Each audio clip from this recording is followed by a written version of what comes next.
امریکہ اور برطانیہ نے ہندوستان سے سفرا کے نکالے جانے پر کینیڈا کی حمایت کرتے ہوئے کہا ہے کہ ہندوستان کے اقدامات سفارتی تعلقات کے ویانا کنونشن کے خلاف ہیں۔ اختلافات کو حل کرنے کے لیے سفارتکاروں کا ہونا ضروری ہے۔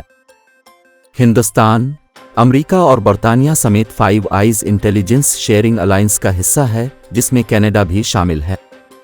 امریکہ اور برطانیہ کا یہ بیان جمعرات کو 41 کینیڈین سفارتکاروں اور ان کے اہل خانہ کو ہندوستان سے واپس اوٹاوا بلائے جانے کے بعد آیا۔ ہندوستان نے کینیڈین سفارتکاروں کا استثنا ختم کر دیا تھا اور وہ اپنی سفارتی ذمہ داریوں سے محروم ہو گئے تھے۔ کینیڈا نے ہندوستان کے اقدامات کو بین الاقوامی اصولوں اور ویانا کنونشن کی خلاف ورزی قرار دیا۔ ویانا کنونشن 1961 کا بین الاقوامی معاہدہ ہے جو ملکوں کے درمیان سفارتی تعلقات کے لیے ایک فریم ورک فراہم کرتا ہے۔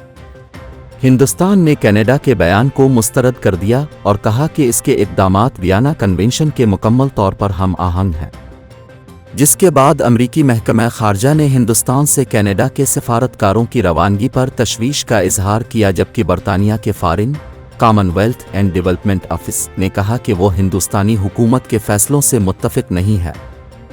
دونوں ممالک نے اس بات پر زور دیا کہ اختلافات کو حل کرنے کے لیے زمینی سطح پر رابطے اور سفارتکار ضروری ہیں۔ امریکہ اور برطانیہ دونوں نے مقتول سکھ رہنما ہردیپ سنگھ نجار کے قتل میں کینیڈا کی تحقیقات میں تعاون کرنے کے لیے ہندوستان سے اپنے مطالبے کا اعادہ کیا۔